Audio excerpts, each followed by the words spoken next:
तो आज का सत्संग शुरू करने से पहले परमात्मा के नाम पे जयकारा लगाएंगे और फिर सत्संग शुरू करेंगे।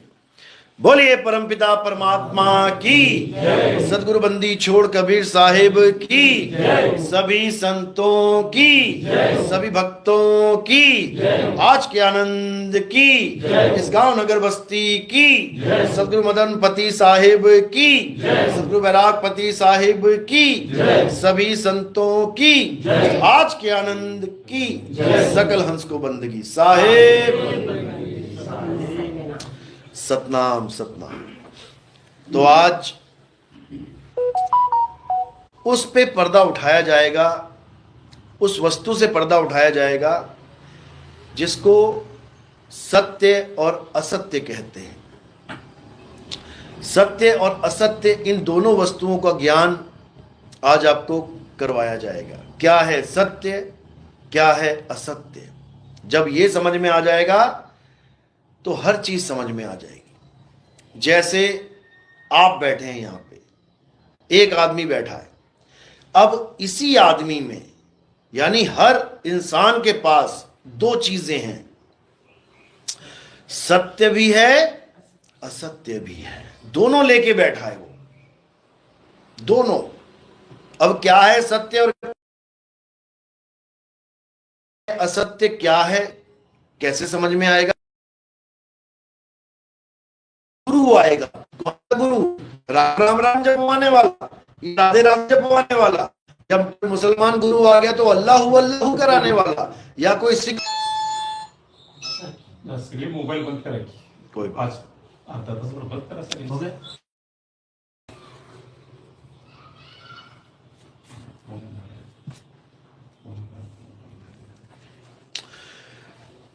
तो कबीर साहब कहते हैं कि जब तुम्हारे जीवन में भेदी गुरु आ जाएगा, भेदी गुरु का मतलब ये नहीं कि कोई नाम जपवाने वाला गुरु, भेदी शब्द का ही अर्थ आपके सामने आ जाता है। जैसे आप कहते हो भेदी, भेदी का मतलब होता है जिसको भेद पता हो, जिसको रहस्य पता हो, उसको भेदी कहते हैं, जपी नहीं। जैसे मैं किसी बात का, किसी ने कोई काम किया, मैं उसका भेदी हूं कि उसने ये काम किया है, तो लोग मुझसे बस ये पूछेंगे मुझे भेद बता दो, इसने किया या नहीं किया। मेरे मुंह से एक ही अब शब्द निकलेगा, हां या ना, इसके अलावा और कुछ करने की जरूरत नहीं है। अब ये नहीं कि मेरे मुंह से निकला हां तो तुम हां हां हां हां जपने लग जाओ, या मेरे मुंह से निकला नहीं तो तुम नहीं नहीं नहीं जपने लग जाओ। भेदी का मतलब है रहस्य उसने बता दिया, तुम्हारे समझ में आ गया, बात खत्म। वही रहस्य वहां से यहां ट्रांसफर हो गया। जो भेद हमें पता है वो हमारे शिष्य को पता लग गया, बात खत्म। इस भेदी की महिमा गाई है कबीर साहब ने। क्या कह रहे हैं, वस्तु कहीं और ढूंढे कहीं, कैसे लागे हाथ और गुप्त वस्तु तब मिले, जब भेदी लीजे साथ। कहते गुप्त वस्तु तब मिलती है जब भेदी साथ हो। भेदी यानी रहस्य जानने वाला कि वो वस्तु है कहां, नाम जपवाने वाला नहीं। आप स्टेशन से यहां तक आए, मेन रोड से, आपका पर्स गिर गया कहीं पे, अब आपको परेशान हो गए। अब आपको दो गुरु मिलेंगे। एक गुरु क्या कहेगा, क्या हुआ बेटा, अरे बाबा जी पर्स खो गया, चल बैठ यहां पे 2.5 घंटा जब, purse purse purse purse purse purse. एक तो ये मिल जाएगा गुरुजी। और एक गुरुजी क्या मिलेगा, बेटा तू किस रास्ते से आया था, गुरुजी इस रास्ते, अरे वहीं जाके ढूंढ, वहीं मिलेगा। अब वहां जाकर ढूंढने में उसे एक बार भी नहीं जपना पड़ा, पर्स पर्स पर्स पर्स, बिल्कुल नहीं। बस इसी प्रकार, अब ये तो बात है पर्स की, क्योंकि हमें पता है कहां से आए हैं। अब यहां क्या दिक्कत हो रही है, यहां हम भूल गए हैं कि हम आए किस गली से थे वरना वहां जाके ढूंढ ले। अब इसी भूल को कबीर साहब सुधारते हैं। अरे भूल के कारण जीव कहाया, भूल की मर्म न जाना, गुरु सतगुरु मिले। कहते गुरु मिले पारखी, पारख पद दिखलाना। संतो ये जग बौराना। तो कह रहे हैं कि जब भूल में आ गया तो जीव कहला रहा है और उसकी भूल मिटा दी। सतगुरु ने बता दिया कि आए तुम कहां से और जाना तुम्हें कहां है, इतना बस विचार लो हो गया भजन। मन की तरंग मार लो हो गया भजन, आदत बुरी सुधार लो हो गया भजन। क्या राधे राधे राधे जप के जीवन बर्बाद कर रहा है, क्या राम राम जप के, क्या कबीर कबीर कबीर जप के, क्या अल्लाह अल्लाह वाहिगुरु वाहिगुरु जप के जीवन बर्बाद कर रहा है। बर्बाद हो जाएगा जीवन। इससे फल तो मिलेगा लेकिन मुक्ति नहीं मिलेगी। फल तो मिलेगा, फल जरूर, फल दोनों प्रकार के शब्दों का मिलता है। अच्छे वचन बोलो तब भी फल मिलता है, बुरे वचन बोलो तब भी फल मिलेगा। वचनों का फल मिलेगा, शब्दों का फल मिलेगा, लेकिन मुक्ति नहीं मिलेगी। चाहे तुम किसी भी शब्द को यूज कर लो, मुक्ति के लिए नहीं लगेगी। वो ताले की चाबी है ही नहीं, वो ताले की चाबी है ही नहीं। तुम्हारा मोबाइल इस चाबी से खुलता है, तुम सारी लोहे की चाबियां लगा लगा के देख लो, तुम लोहे की पीतल की कोई चाबी लगा के देख लो, मोबाइल में घुसा दो, उसके जहां चार्जर घुसता है घुमाते रहो, उसकी चाबी ही अलग है। अंगूठा लगेगा तो दरवाजा खुलेगा। तो ये भेद है। कबीर साहब कहते हैं मोह को कहां ढूंढे रे बंदे, मैं तो तेरे पास में। अब कबीर साहब कह रहे हैं मैं तो तेरे पास में, और ये बाबा लोग क्या कह रहे हैं कबीरपंथी, कि परमात्मा तो सतलोक में बैठा है, तुम्हें हम सतलोक लेके जाएंगे। वो कह रहा है मैं तेरे पास में, और ये कह रहे हैं हम तुम्हारा चलावा चौका करके तुम्हें सतलोक लेके जाएंगे। बता, यही अज्ञानता है। अरे भक्तों का चलावा चौका कराओ समझ में आता है, या महात्माओं का चलावा चौका कर दिया इन्होंने। जो लोगों को कह रहे हैं हम तुम्हें सतलोक लेके जाएंगे, उसका चलावा कर रहे हैं, कह रहे हैं उसको भी सतलोक हम पहुंचाएंगे तब पहुंचेगा। बताओ, जो खुद ना पहुंचा वो लोगों को तसल्ली दे रहा है कि मैं तुम्हें पहुंचा दूंगा। बस यही दिक्कत है। कबीर साहब ने कभी नहीं कहा कि सतलोक जाओ, भूल जाओ इस बात को। कबीर साहब ने सतलोक की महिमा गाई है। सतलोक वो नहीं है जो तुम सोच रहे हो। सतलोक क्या है? लोक अलोक शब्द है भाई, और जिन जाना तिन संशय जाई। कबीर साहब ने जिस सतलोक की महिमा गाई है वो ये सतलोक नहीं है कि बड़े बड़े महल होंगे, सोने के पहाड़ होंगे, सोने की ऐसा होगा वैसा होगा, दूध की नदियां होंगी, शहद की नदियां होंगी। क्या करना वहां शहद चाट के यहीं चाट लो, क्या करना वहां दूध पी के यहीं ले लो, भैंस का दूध पी लो भाई। क्या करना वहां सोने के पहाड़ पे चढ़ के यहीं पे सोना मिल रहा है तुम्हें, वही ले लो। लेकिन नहीं, ये माया है और वो परमात्मा का है। बताओ, अरे सोना माया ही है, चाहे यहां पे मिले चाहे वहां पे, दूध माया ही है, पानी माया ही है, यहां मिले चाहे वहां पे। मुसलमान भाई क्या करते हैं, यहां शराब नहीं पीते, कहते वहां वाली पिएंगे, वहां वाली खुदा हमें खुद पिलाएगा अपने हाथों से। बताओ, अरे शराब शराब है। ये केवल एक जैसे बच्चों को समझाने के लिए, उनकी बुरी आदत छुड़ाने के लिए एक क्या बोलोगे उसको, एक तसल्ली दी जाती है। जैसे कोई बच्चा मेले में गया और क्या कह रहा है, मम्मी मुझे ये चाहिए। अरे बेटा घर चल, तुझे इससे भी बड़ी चीज दूंगी, तू घर चल, तुझे इससे भी बड़ी कार दूंगी। बच्चा कहता है सच में मम्मी? हाँ चलो। उस कार से पीछा छुड़ाने के लिए बोला गया था। इसी प्रकार कुरान में बोला गया तुम यहां शराब मत पीना, तुम्हें वहां पिलाएंगे। यहां तुम गलत संगत मत करना औरतों की, वहां तुम्हें हूरें दिलाएंगे। वो कितनी हूरें बताते हैं? वो 72 हूरें ना दिमाग से जा रही है इनके। ये सोच रहे वहां 72 हूरें ही मिलेंगी हमें। ये उनको केवल समझाने के लिए कि तुम गलत चक्करों में मत पड़ो। अरे वहां 72 हूरें इंतजार कर रही हैं तुम्हारी। इस मिट्टी की औरत के चक्कर में तुम वहां हूरों को छोड़ दोगे। ये एक समझाने का तरीका होता है संतों का। इसका मतलब ये नहीं 72 हूरें वहां इंतजार कर, तुम एक आदमी 72 हूरों में दब के मर जाओगे, तुम 72 तुम्हारे ऊपर आ गई तो बताओ। ये समझाने का तरीका मात्र है, लेकिन लोगों को समझ में नहीं आ रहा। ये संतों का एक तरीका है ताकि तुम सही रास्ते पे चल पाओ। हिंदू धर्म में यही अप्सराएं बोला गया है। अप्सराओं को क्यों नचाया गया पता है? क्योंकि यहां नाचने वाली औरतों के पीछे पड़े रहते थे सारे। कोठों पे जाते थे, लड़कियां नाचती थी, उसको बड़ा मजा आता था।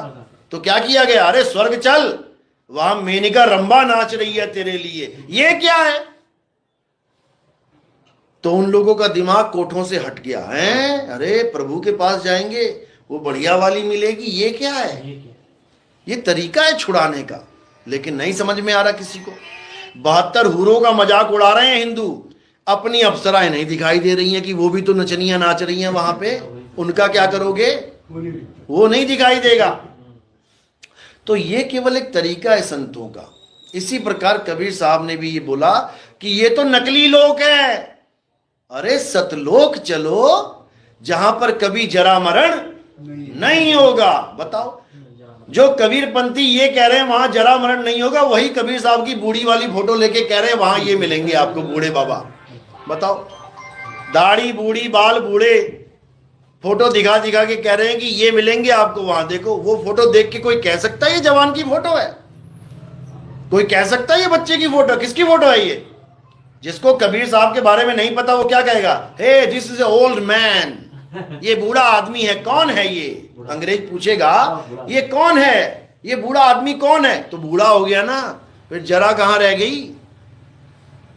जरा मरण वाला चक्कर कहां झूठा पड़ गया? तो ये बिल्कुल असत्य है। सत्य क्या है, इसको समझना है। गीता में बोला जाता है अध्याय 2 16वां श्लोक, पढ़ो। पढ़ने के लिए कि माथा टेकने के लिए? तुम्हारे बच्चों की किताबें पढ़ने के लिए हैं कि माथा टेकने के लिए हैं? बच्चा लाए किताब, माथा टेके बैग में रख ले, सुबह उठे माथा टेक के फिर बैग में रख ले, शाम को फिर माथा टेक के बैग में रख ले। लोगों ने ये हाल कर दिया गीता का। बस माथा टेकने, क्यों कृष्ण जी की फोटो है ना उसके ऊपर, वो माथा टेकने तक ही सीमित कर दी है, उसको पढ़ते नहीं है। अध्याय 2 16वां श्लोक क्या कहता है? हे अर्जुन, तत्वदर्शी संतों ने 2 प्रकार के तत्वों की महिमा गाई है, एक असत्य और एक सत्य। यही है 2 प्रकार के तत्व, और पूरे संसार में ढूंढोगे तो यही मिलेगा, इसके अलावा और कुछ नहीं है। यानी असत्य और सत्य के अलावा इस संसार में कुछ नहीं है। और इस संसार में 2 प्रकार के तत्व हैं, तो 2 प्रकार के ही तत्वों के पुजारी हैं, एक असत्य के पुजारी और एक सत्य के पुजारी। तीसरी पार्टी नहीं है कोई भी। असत्य के पुजारी कौन है? जो उन तत्वों की पूजा करते हैं जो बनता और बिगड़ जाता है, जो पैदा होता है और मर जाता है, जो पल पल बदलता रहता है, वो असत्य है। और असत्य की पूजा करने वाला कभी सत्य का पुजारी नहीं कहलाता। जो पूजा ही झूठ की कर रहा है उसको तुम सच्चा पुजारी कैसे कह दोगे? तो अब असत्य है क्या? जो बने और बिगड़े, जो पैदा हो और नाश हो जाए। यानी ये शरीर पैदा हुआ ना, एक दिन इसका नाश हो जाएगा, मिट्टी में मिल जाएगा। बनाना एक दिन बिगड़ेगा। तो शरीर असत्य तत्व है। किसका शरीर असत्य है? मेरा? सबका, सबका असत्य है। कृष्ण जी का शरीर कैसे नाश हुआ? तीर लग के। राम जी का शरीर कैसे खत्म हुआ? पानी में डूब के, जल समाधि लेके। सारे संतों का शरीर कैसे खत्म हो रहा है? देख लो जाके, सबका खत्म हो रहा है। क्यों? सबका शरीर पैदा हुआ इसलिए। जो पैदा हो गया उसका नाश पक्का है। तो जो पैदा होने वाले और नाश होने वाले की पूजा करे वो असत्य का पुजारी है। अब ये थर्मामीटर आपको दे दिया गया है, ये मीटर आपको पकड़ा दिया गया है। अब इससे चाहे अपनी टेम्परेचर नापो कितना है, चाहे अब मीटर से कपड़ा नापो, समझ लो। यानी अब तुम्हारे पास जो मीटर आ गया, अब उससे नापो कि तुम किसकी पूजा कर रहे हो। क्या तुम किसी शरीर की पूजा कर? राम जी, हनुमान जी, शेरा वाली माता, लक्ष्मी जी, सारे बाबा नानक, रविदास जी महाराज, जितने भी संत तुकाराम जी, नामदेव जी, संत ज्ञानेश्वर महाराज जी, सहजोबाई जी, मुक्ताबाई, अगर तुम किसी के शरीर की पूजा कर रहे हो तो तुम असत्य तत्व की पूजा कर रहे हो। ये नहीं कह रहा कि उनको तुम छोड़ ही दो, उनका तुम सम्मान ही ना करो, सबका सम्मान करो, A to Z का सम्मान करो, लेकिन असत्य तत्व समझ के नहीं। तुम पूजो राम जी को, तुम पूजो हनुमान जी को, तुम पूजो कृष्ण जी को, लेकिन असत्य तत्व की पूजा नहीं। सत्य तत्व की महिमा जानो। पहले साहिब कह रहे ना, राम कबीरा एक हैं, कृष्ण करीमा एक हैं, और कहन सुनन में दो, दो करके वो जानते, जिन्हें सतगुरु मिलाना हो। यानी हम अलग अलग कब मान लेते हैं किसी को भी, जब हमें वो दो दिखाई देने लग जाते हैं। जैसे ही द्वैतवाद आता है वैसे ही काम खराब हो जाता है। जैसे एक कमरे में कुत्ता डाला आपने, एक कमरे में कुत्ता बांध दिया अकेला, आगे खीर रख दी, लड्डू पेड़े रख दिए, मजे से खा रहा है। कमरे में कितने कुत्ते हैं? एक। अब उसी कुत्ते के आगे एक शीशा लगा दिया तुमने, अब कितने कुत्ते हो गए कमरे में? बस यही अज्ञानता है, यही अज्ञानता है। जैसे ही तुमने कहा दो, अब भौंको, अब भौंको, और भौंक भौंक के सारा जीवन खत्म हो जाएगा। वो कुत्ता एक ही है, लेकिन उसे जो दिख रहा है वो प्रतिबिंब है। कुत्ता एक ही रहेगा। तो कह रहे जैसे स्वान कांच मंदिर में भरमते भूख मरे हो, और कहें कबीर नलनी के सुगना तो हे कौन पकड़े हो। कह रहे तुझे किसने पकड़ रखा है? जैसे बंदर क्या करता है, चना, एक वो होता है बंदर पकड़ने वाला, चना फेंक देता है, पहले ऊपर ऊपर फेंकता है, बंदर देखता है क्या बात है, चने बहुत बढ़िया, जाता है जाता है जाता है, चने गिराता गिराता सुराही जमीन में गाड़ रखी होती है उसने, और उसमें चने फेंक रखे होते हैं, बाहर भी चने होते हैं। बंदर खाता है, देखता है अरे इसमें हैं चने भाई। बंदर क्या करता है, हाथ डाल देता है, जब डालता है तो ऐसे जाता है, और जब मुट्ठी बांध लेता है तो ऐसे हो जाता है। अब बंदर कहता है अरे पकड़ लिया किसी ने मेरा हाथ। बंदर कहता है मेरा हाथ किसी ने पकड़ लिया। अब पूरे दिन खड़ा रहता है वहीं पे जब तक वो आ ना जाए बंदा वापस। वो मुट्ठी नहीं छोड़ेगा।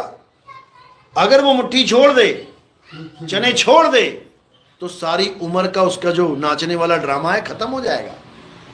लेकिन अब मुट्ठी से चने नहीं छूट रहे, बेटा अब सारी उम्र नाच, डंडे के दम पे नाचेगा।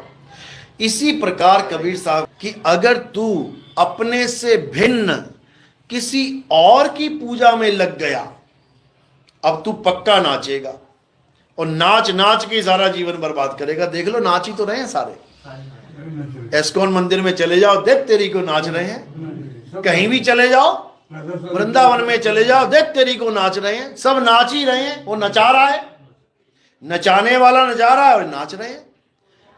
कौन बचेगा नाचने से? जो खुद को जान लेगा, जो स्वयं का बोध करेगा, स्वयं का अपना, यानी अपनी आत्मा को जानेगा। इसीलिए नाम रखा गया है आत्म ज्ञान। तो दूसरे प्रकार का तत्व क्या है? आत्मा। कृष्ण जी ने कभी नाशवान वस्तुओं की महिमा नहीं गाई। कृष्ण जी ने साफ बता दिया अपने ग्रंथ में कि हे अर्जुन, यहां दो प्रकार के भगत हैं। एक वो हैं जो अल्प बुद्धि जीव हैं, वो भगत जिनकी बुद्धि छोटी है, और एक जो परम ज्ञानी है जिनकी बुद्धि छोटी है। कहां लिखा है ये? 7वां अध्याय 23वां श्लोक पढ़ के देखना क्या लिखा है। उसमें लिखा है जो लोग देवी देवताओं की पूजा करते हैं, जो देवी देवताओं से प्राप्त हुए फल को सत्य मानते हैं, जबकि होता क्षणिक है, जो देवी देवताओं की पूजा से तृप्त हो जाते हैं, कहते हैं वो अज्ञानी जीव हैं, अल्प बुद्धि हैं, कम अकल लोग हैं। और बुद्धिमान कौन है? जो मेरी पूजा करता है, जो मुझे भजता है। मुझे मतलब ये काया को नहीं, ये काया को नहीं बोल रहे हैं कि मेरी काया को भजता है।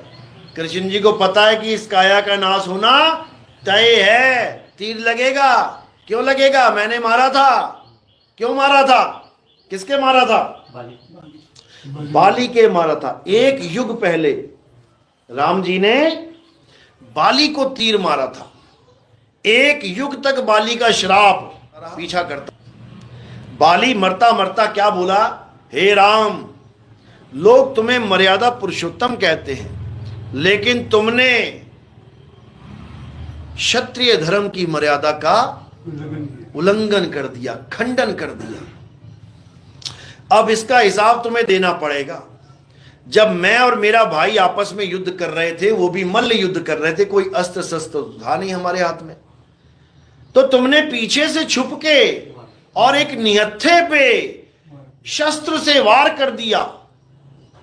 अब तुम्हें इसका हिसाब देना पड़ेगा। मैं तुम्हें श्राप देता हूं कि जैसे तुमने मेरी धोखे से हत्या की है, ऐसे ही मैं भी तुम्हें मारूंगा। इसलिए राम जी कृष्ण जी बन के आ गए और बाली वो बहेलिया बन के आ गया। उसका मंदिर गुजरात में अभी भी है, लोग जाके माथा टेकते हैं वहां पे, हैं? हाँ, मैं गया था वहां मंदिर में। तो भगवान भी श्राप से नहीं बच सकते अगर वो गलत काम करें तो एक आम आदमी कैसे बचेगा भाई? एक आदमी सोच के बैठा, अरे हमने जितने काम किए भगवान माफ कर देंगे, बस आरती गाते जाओ उनकी। वो किसकी आरती गाए? राम जी। श्राप मुक्त होने के लिए भुगतना पड़ता है। तो कर्मगत टारी ना डरे। तो इसीलिए कृष्ण जी समझा रहे हैं कि जब दूसरे प्रकार का तत्व तुम्हें समझ में आ गया, आत्म तत्व, तो तुम्हें क्या करना चाहिए? हे अर्जुन, असत्य का त्याग करना चाहिए और सत्य का साथ करना चाहिए। लेकिन सत्य तत्व बताएगा कौन? अध्याय 4 34वां श्लोक। हे अर्जुन, जो ज्ञान मैं तुम्हें दे रहा हूं, जो सत्य तत्व की मैं तुम्हें बात बता रहा हूं, अगर तुम इसे प्राप्त करना चाहते हो तो क्या करो? वृंदावन आ जाना राधे राधे करने, या द्वारिका चले जाना हरे कृष्णा करने, या एस्कन टेम्पल में ढोलकी बांध के दे तेरी को सुबह शाम नाचना शुरू कर देना। ये बोला क्या? बिल्कुल नहीं। क्या बोला? हे अर्जुन, अगर तुम सत्य को जानना चाहते हो, तुम ऐसे तत्वदर्शी संत की शरण में जाओ। किसकी शरण में? तत्वदर्शी। तत्वदर्शी का मतलब क्या होता है? रामपाल जी महाराज, ओम कलियम हरियम हरियम हरियम करवाने वाले, ये जपी हैं, ये मंत्र जपवा रहे हैं। तत्वदर्शी का मतलब होता है जो तुम्हें तत्व का दर्शन करवा दे ज्ञान के द्वारा। समझो, कौन से तत्व का? सत्य तत्व का। छुड़वा किसको दे? असत्य तत्व को, यानी काया माया की पूजा से छुड़वा दे, ये पत्थर पूजने छुड़वा दे, ये हवन यज्ञ पूजा पाठ छुड़वा दे, ये देवताओं की पूजा छुड़वा दे, ये हर प्रकार का जितना भी तुम्हें तामझाम दिखाई दे रहा है हर धर्म में, सब छुड़वा दे। और किससे जुड़वा दे? आत्म तत्व से जुड़वा दे। जिसने अपनी आत्मा का ज्ञान प्राप्त कर लिया है, वही तत्वदर्शी तुम्हें तुम्हारी आत्मा का ज्ञान दे सकता है। समझ लो, तुम्हें अंग्रेजी पढ़नी है, तुम अंग्रेजी सीखना चाहते हो, तो तुम यूपी के किसी गांव में जाके किसी अनपढ़ आदमी से अंग्रेजी सीख लोगे क्या? अरे जिसे खुद ना आती हो तुम्हें क्या सुनाएगा? वो हमार तो हार करेगा वो। अगर तुम्हें गणित सीखना है तो तुम आर्ट्स के टीचर से सीखोगे जाके क्या?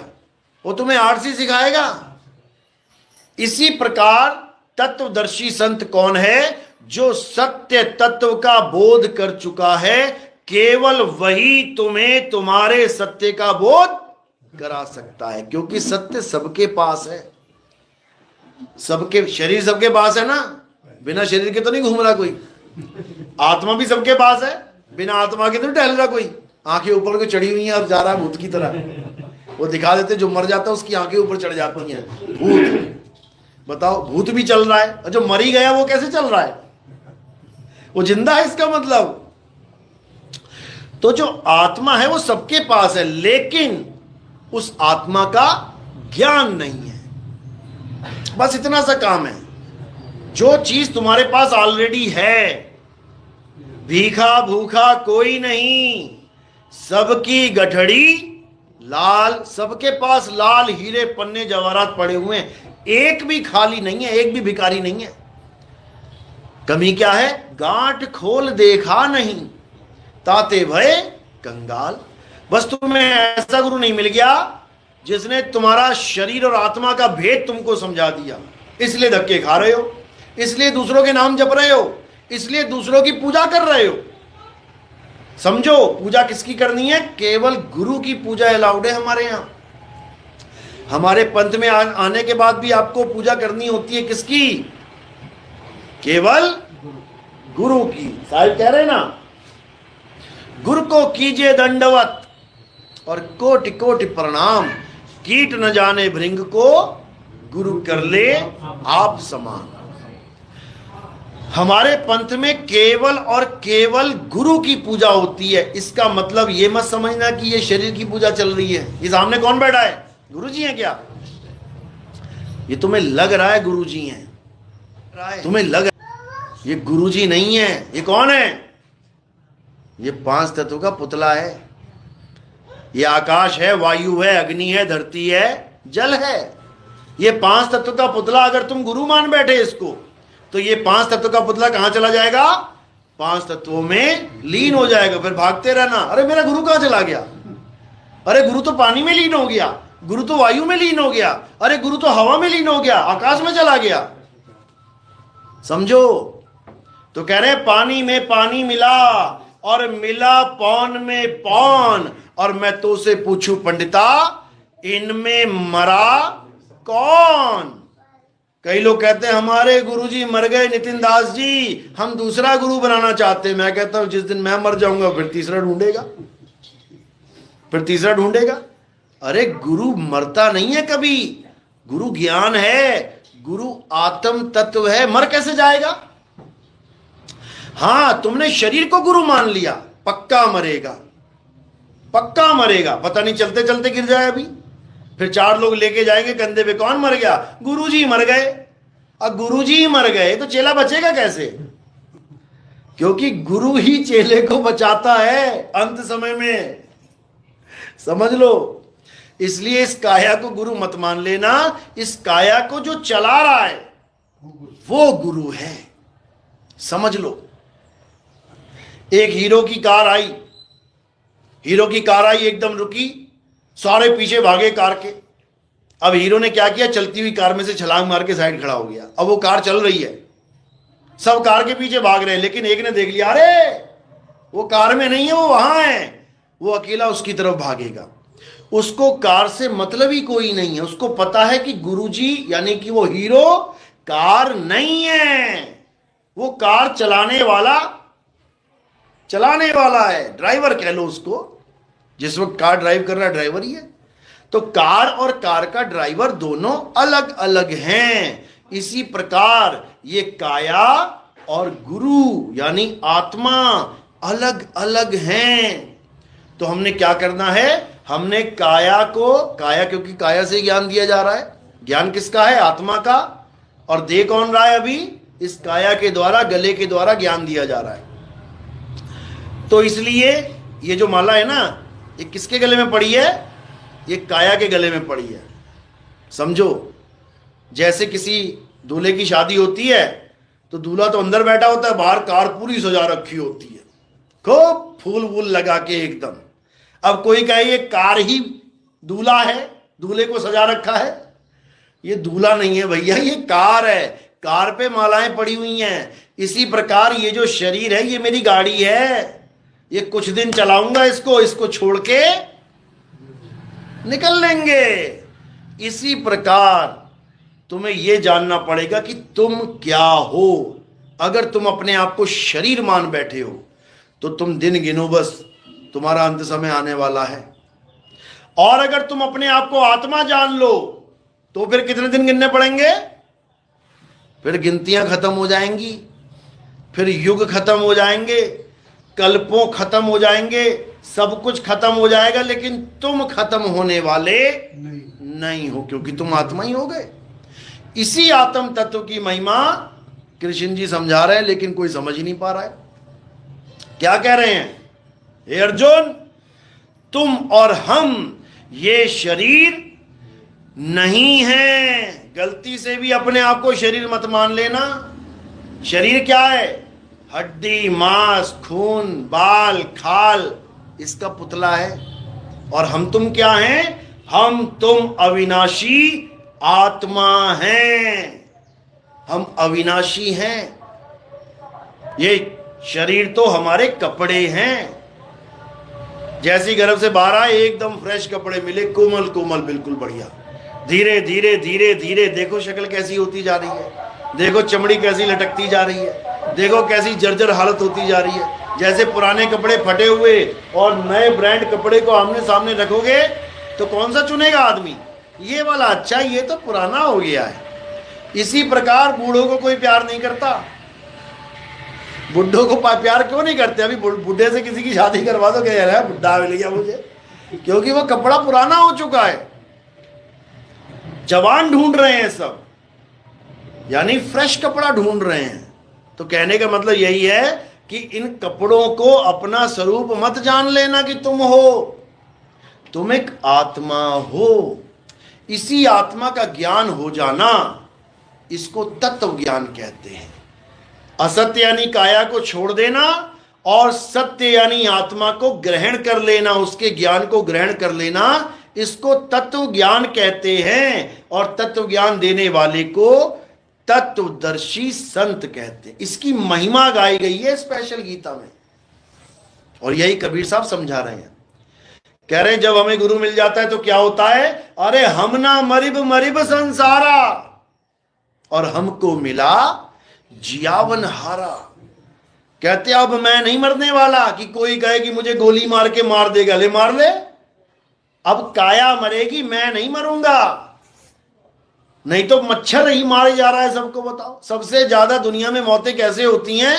और मच्छर ही मार देता है लोगों को, डेंगू से, मलेरिया से। अब तुम्हें परमाणु बम भी नहीं मार पाएगा अगर तुमने ये तत्व ज्ञान ग्रहण कर लिया तो। इसलिए बाबा जय गुरुदेव अपनी वाणी में कहते थे, इस दुनिया का कोई बड़े से बड़ा अस्त्र शस्त्र मुझे मार नहीं सकता। और ये अज्ञानी जीव क्या सोचते थे, चेले जो बैठे हैं, कि बाबा जी कभी किसी गोली से, तोप से, किसी परमाणु बम से मरने वाले नहीं है। अरे वो बाबा जी अपने सत्य स्वरूप की बात कर रहे हैं कि मेरी आत्मा को कोई अस्त्र शस्त्र नहीं मार सकता। तो यही तो कृष्ण जी कह रहे हैं कि हे अर्जुन, इस आत्मा को ना तो कोई अस्त्र शस्त्र काट सकता है, ना अग्नि जला सकती है, ना वायु सुखा सकती है, ना जल भिगो सकता है। ये आत्मा अजर अमर अविनाशी है। समझ लो। अब आत्मा जहां बोला जाता है, लोग सोचते हैं जीवात्मा की बात चल रही है। गीता में दो प्रकार का ज्ञान दिया गया है आत्मा के ऊपर ही।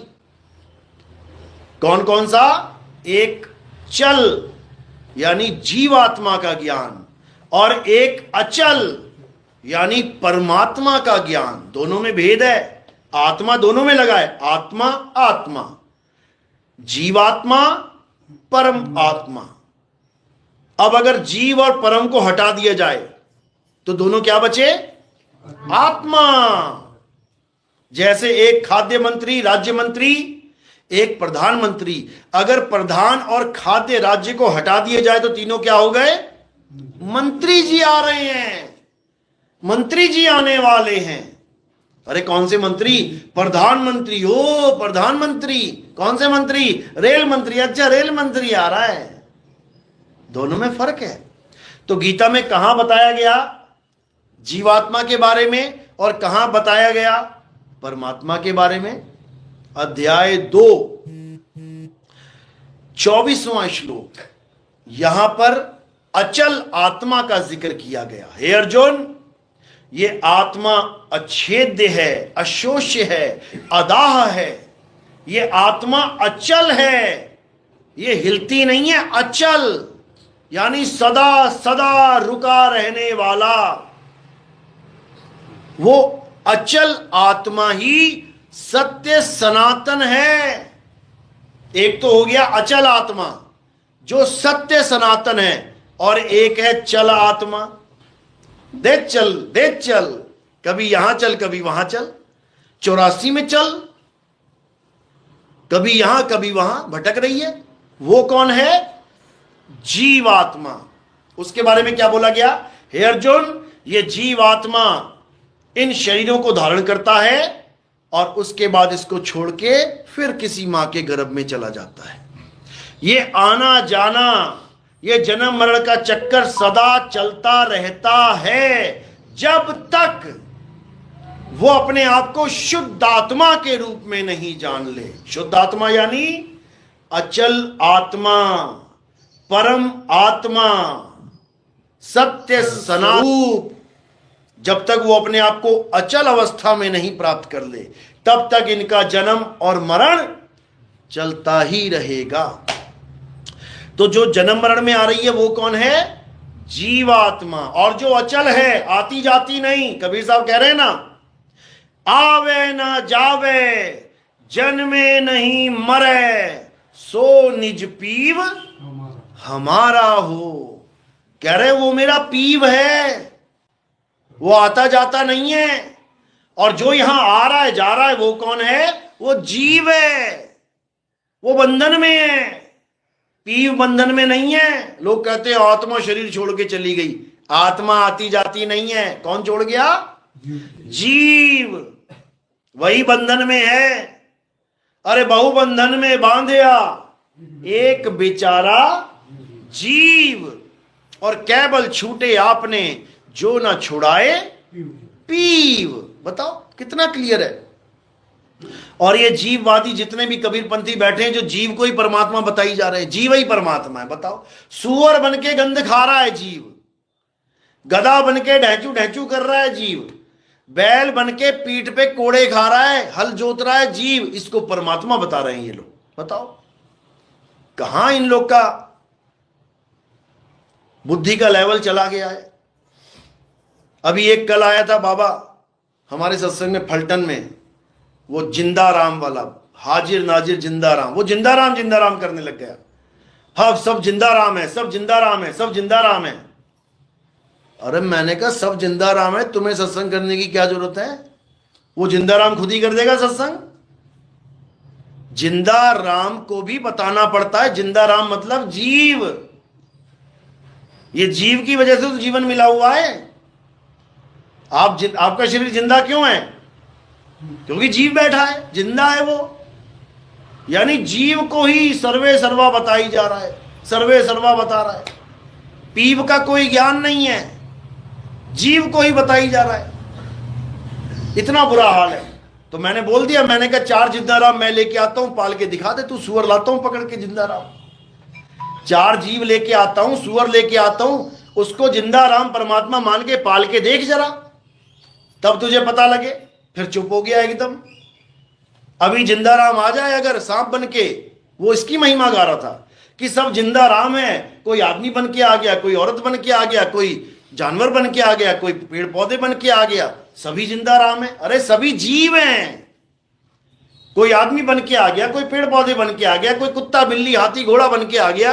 ये परमात्मा थोड़ी नहीं आ गया बन के कि परमात्मा बन के आ गया सुअर। ये जीव हैं, ये बंधन में है। बहुबंधन में बांधे एक बेचारा जीव, और केवल छूटे आपने जो न छुड़ाए पीव। अरे तो पीव कौन है फिर? ये तो हम लोग समझ में आ रहा है हम लोग को, उनको कहां समझ में आ रही है ये बात। गरीबदास जी महाराज ने कहा, कोटि तो ब्रह्मा भय कोटि भय ईश, और साहिब तेरी बंदगी से जीव होए जगदीश। ये क्यों नहीं समझ में आ रहा है इनके? नानक साहब ने कहा कि अगर तुम परमात्मा और आत्मा में, यानी जीवात्मा और परमात्मा में अंतर मान रहे हो, कहने का मतलब आत्मा और परमात्मा में अंतर मान रहे हो, जीव और परमात्मा में अंतर है ही है। जीव और परमात्मा में तो अंतर है ही, तभी तो वो जीव और वो परमात्मा है। लेकिन अगर कोई आत्मा परमात्मा में अंतर मानने लग जाए तो उसके लिए क्या वाणी बोली? आत्मा परमात्मा एको करे, अंतर की दुविधा अंतर मरे। यानी जब तुम आत्म स्वरूप को प्राप्त कर लेते हो और कोई कहे कि अभी परमात्मा का स्वरूप बाकी है, कह रहे हैं ये अंतर पड़ गया, ये अंतर पड़ गया, ये अंतर मत करना। अंतर करोगे तो फिर किसी परमात्मा को ढूंढने के लिए जाना पड़ेगा 84 में। यही कबीर साहब ने समझाया कि हमारा स्वरूप और परमात्मा का स्वरूप एक है। अरे सत्य स्वरूपी नाम साहिब का, सो निज नाम हमारा। क्यों नहीं समझ में आ रहा है? इसीलिए 84 की बाढ़ आई पड़ी है। देखो कितने मच्छर हो गए। यही लोग हैं ये, पहले गुरुआ बन के खून चूसा, अब मच्छर बन के खून चूस रहे हैं। क्या करें इनका? तो साहिब यही समझा रहे हैं, अरे गुरुआ तो घर घर फिरे और कौड़ी केर 50, अपने रूप की खबर नहीं और शिष्य करण की आस। अपने स्वरूप का ज्ञान नहीं है इनको और नाम देने में लगे। तू राधे राधे जप ले, तू राम राम जप ले, तू अल्लाह अल्लाह जप ले, तू वाहिगुरु वाहिगुरु जप ले। अरे अपने स्वरूप को जान। अगर अपने स्वरूप को जान लिया तो तुम्हें समझ में आ जाएगा कि कृष्ण जी भी शरीर नहीं है, राधा जी भी शरीर नहीं है, राम जी भी शरीर नहीं है, कबीर साहब शरीर नहीं है, मीराबाई शरीर नहीं है, रविदास जी महाराज, तुका जी महाराज, संत नामदेव जी, मुक्ताबाई, ज्ञानेश्वर जी महाराज शरीर नहीं है। ये तब समझ में आएगा। ये पत्थर पूजने से, राम राम जपने से, अल्लाह अल्लाह जपने से समझ में नहीं आएगा। इसीलिए सतगुरु की महिमा क्या गाई है? सोई गुरु पूरा कहावे, जो 2 अक्षर का भेद बतावे, एक छुड़ावे एक लखावे, तब प्राणी निज घर को जावे। ये महिमा है सतगुरु की कि सतगुरु वो होता है जो 2 अक्षरों का भेद बता देगा। एक कौन सा अक्षर? जो तुम्हें तुम्हारे खानदान में मिला है, तुम्हारे धर्म में मिला है, तुम्हारे देश में मिला है। हिंदुस्तान में कौन सा मिल गया? का खा गा आ ई। अमेरिका में, इंग्लैंड में कौन सा मिल गया? A B C D E F G. अरब में कौन सा मिल गया? अलिफ बे ते पे। पंजाब में कौन सा मिल गया? ऊड़ा एड़ा ईड़ी हा सस्सा कक्का कग्गा गग्गा। ये सब भाषाएं कहां से मिल रही हैं? ये सारे अक्षर कहां से मिल रहे हैं? ये तुम्हें तुम्हारे माता पिता से, तुम्हारे समाज से, तुम्हारे प्रदेश से, तुम्हारे देश से मिल रहे हैं। भारत एक है, लेकिन गुजरात वाला चला जाए जरा कर्नाटक में, वो कहेगा भैया क्या बोल रहा है यार तू भी हिंदुस्तानी, मैं भी हिंदुस्तानी, पता नहीं क्या क्या बोलते रहते हैं ये लोग। यूपी वाला गुजरात में चला जाए, उसको वो समझ में ना आए।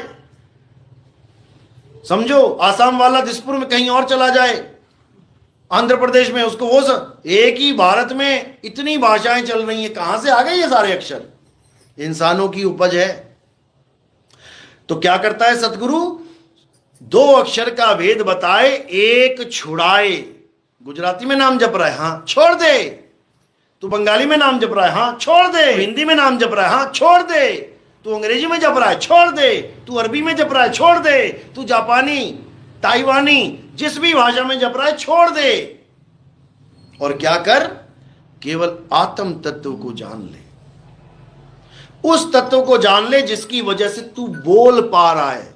राम राम, राधे राधे, अल्लाह अल्लाह, वाहिगुरु वाहिगुरु, गॉड गॉड। किसकी वजह से बोल पा रहे हो?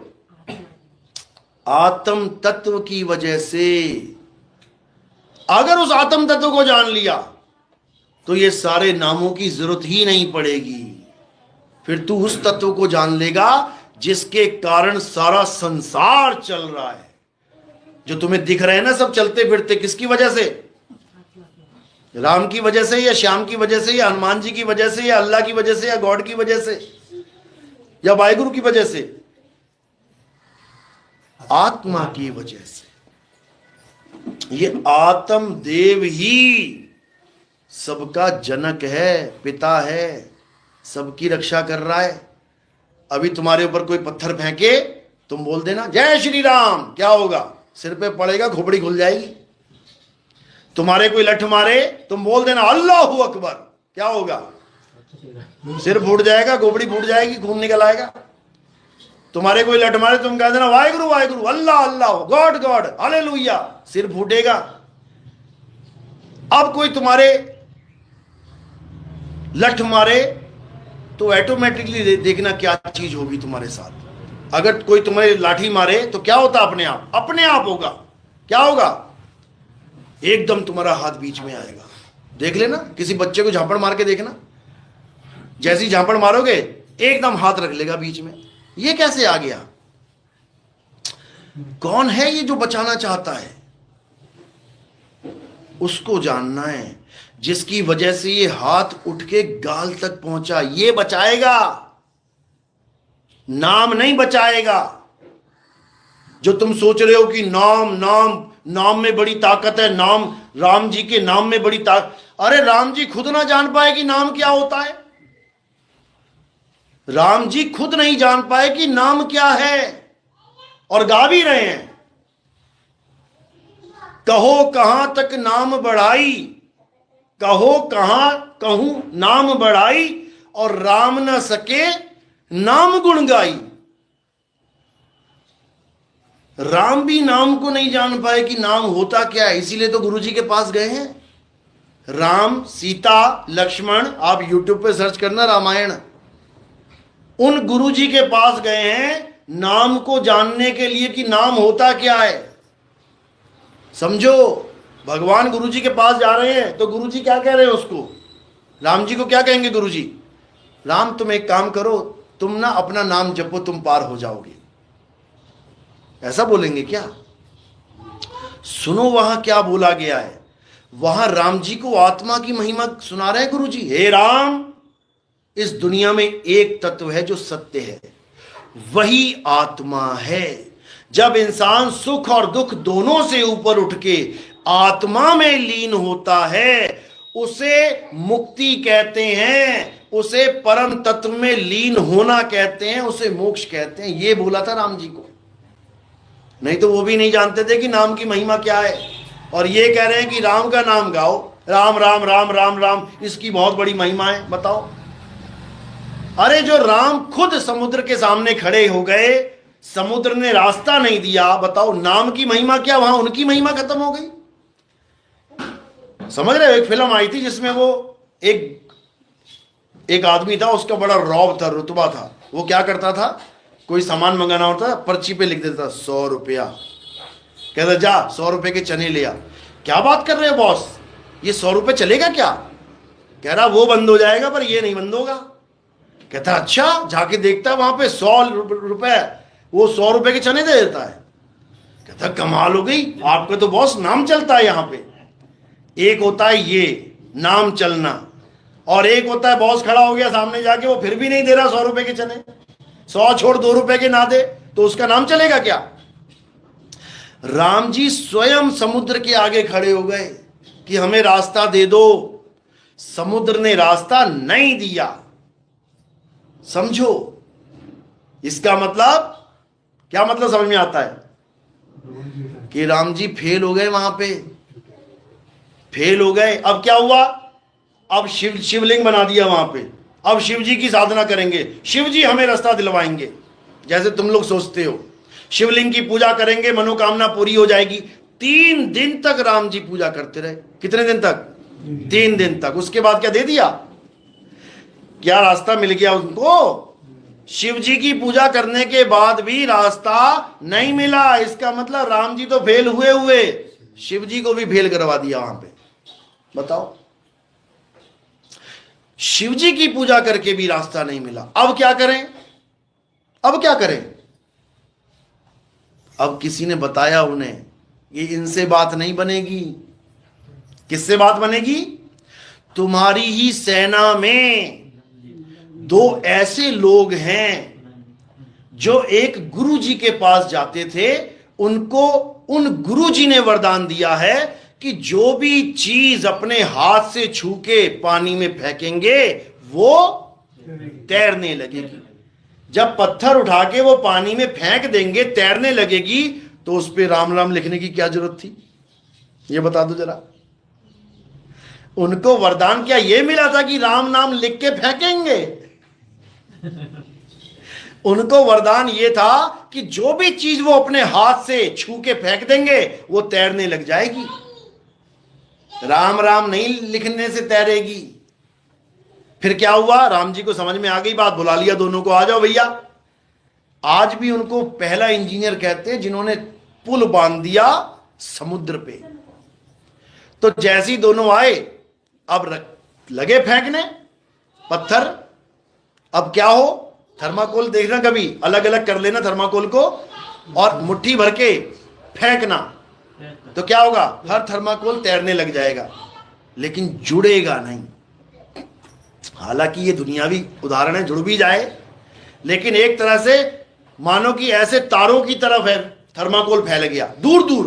अब वो पुल कैसे बने उस पे? जो फेंके वो इधर चला जाए, जो फेंके वो इधर चला जाए, इधर लहरें आ रही हैं जा रही हैं, इकट्ठा नहीं हो पा रहा है पत्थर। अब क्या करें? अब क्या लिखा गया उसके ऊपर? अब लिखा गया सतनाम। एक पे सत, एक पे नाम। तो जैसे ही फेंकें, सत्य के साथ नाम आके जुड़ जाए, और उसी पुल को जोड़ते जोड़ते जोड़ते जोड़ते जोड़ते जोड़ते पहुंच गए लंका तक। समझो, ये सतनाम की महिमा है। जो सतनाम की महिमा वाहिगुरु गा रहे हैं, कबीर नानक साहब गा रहे हैं, सतनाम वाहिगुरु, सतनाम वाहिगुरु। ये सतनाम कौन है? ये अकाल पुरुष है। ये कोई राम जी, हनुमान जी, कृष्ण जी नहीं है जो एक युग में आए लीला करके चले गए। ये अकाल पुरुष है जो आद सच जुगाद सच है भी सच, नानक होसी भी सच। आजकल क्या प्रचार किया जा रहा है कि बाबा नानक यानी सिख धर्म वाले भी कृष्ण जी की पूजा करते थे, विष्णु जी की पूजा करते थे, ये बताया जा रहा है आजकल। और कैसे धोखा दिया जा रहा है? वाहे गुरु, इस नाम को अलग अलग करके समझाया जा रहा है कि वाह यानी सतयुग में विष्णु जी का वाह, वाहिगुरु का पहला अक्षर वाह यानी विष्णु जी। वाह के बाद हे यानी त्रेता के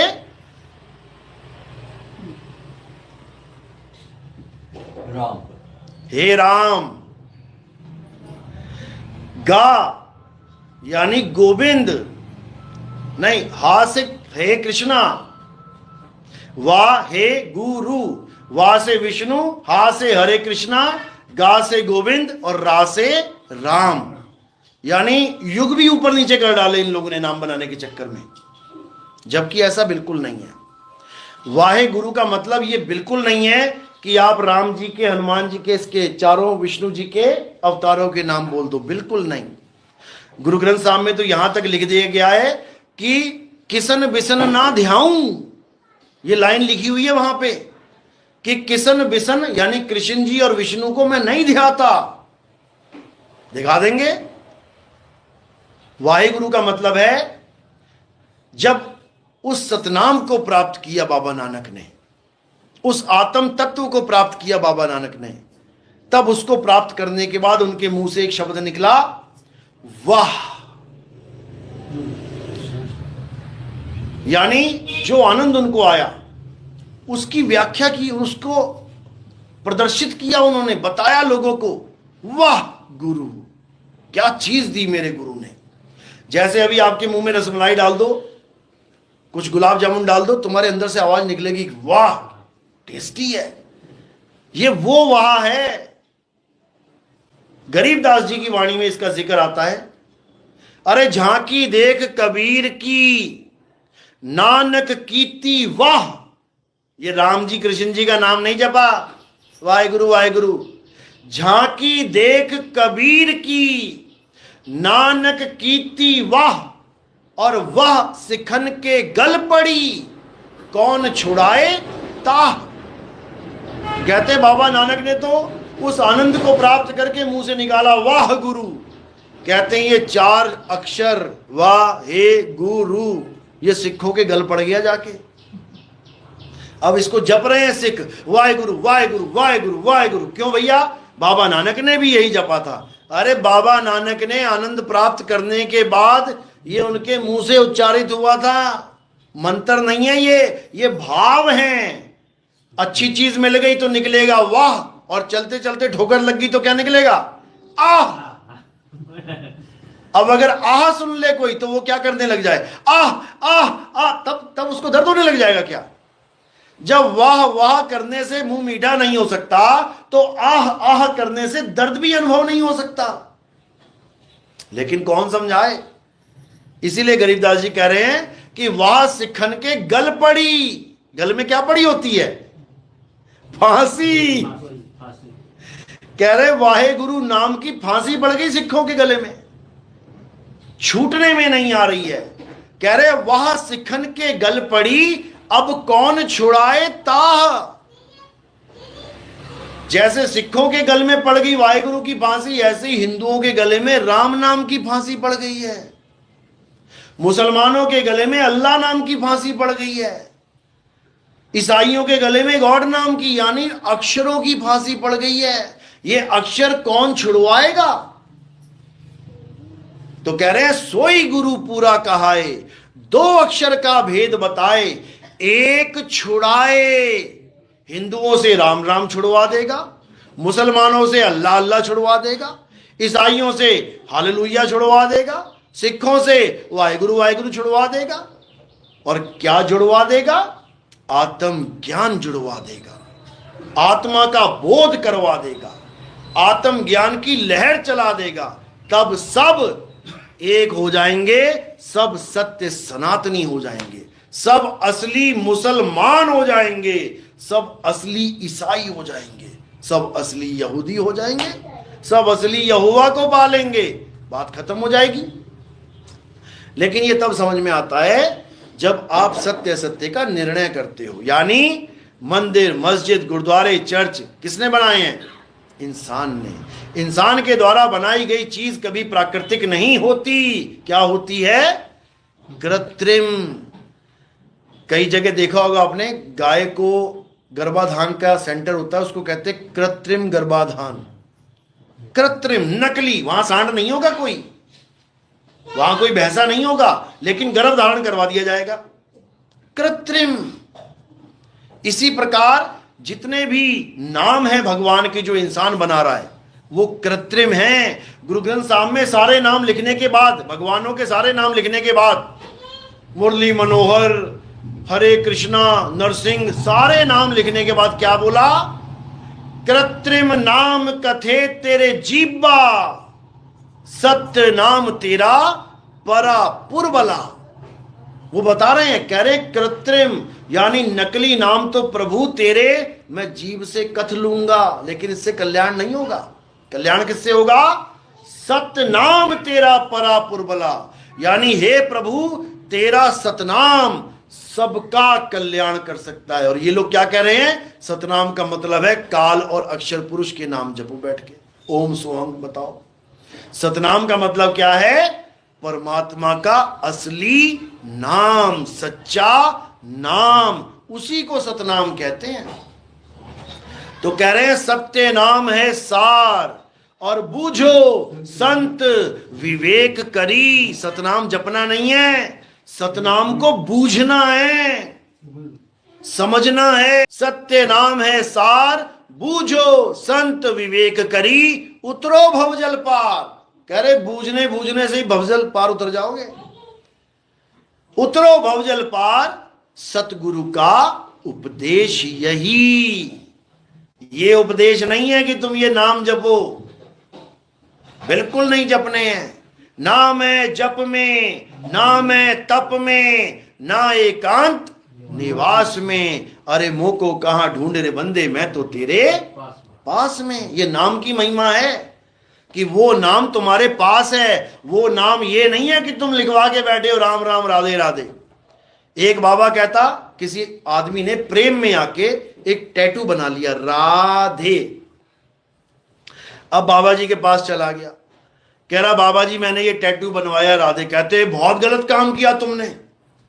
वो कहता क्यों बाबा जी? लोग अपनी मां का नाम लिखवाते हैं, छाती पे अपने बाप का नाम लिखवा लेते हैं, अपनी प्रेमिका का नाम लिखवाते हैं, इसमें गलत क्या है? हमने प्रभु का नाम लिखवा लिया। कह रहे जब तू नहाएगा तेरे शरीर से पानी टच होगा, उस नाम से पानी टच होगा, और जब वो नीचे गिरेगा जमीन पे तो तुझे पाप लग जाएगा। क्या लगता है, कुछ लॉजिक है? पाप लगेगा तो कौन सी योनि में जाएगा, फिर बनेगा सुअर कहीं जाके? ऐसा बिल्कुल नहीं है। नाम को पानी छू के गिर जाए, नाली में चला जाए, गटर में चला जाए, ये तो कुछ भी नहीं है। सोचो हनुमान जी के सामने उनके प्रभु का नाम लिखा हो पत्थरों पे, और उस नाम के ऊपर चल चल के बंदर जा रहे हैं। तुम कहते हो राम नाम लिखा गया, वो पुल बनाया गया, तो राम नाम सिर के ऊपर लिखा गया क्या? पत्थरों पे लिखा गया? तो चले तो राम नाम कहां आ गया? पैरों के नीचे। तब भी कोई नरक नहीं जा रहा, और तुम कह रहे हो कि पानी छू के टैटू में नीचे गिर गया, नाली में चला गया, तुम नरक चले जाओगे, पाप लग जाएगा। ये बुद्धि है आजकल के संतों की, इसको बालक बुद्धि कहते हैं।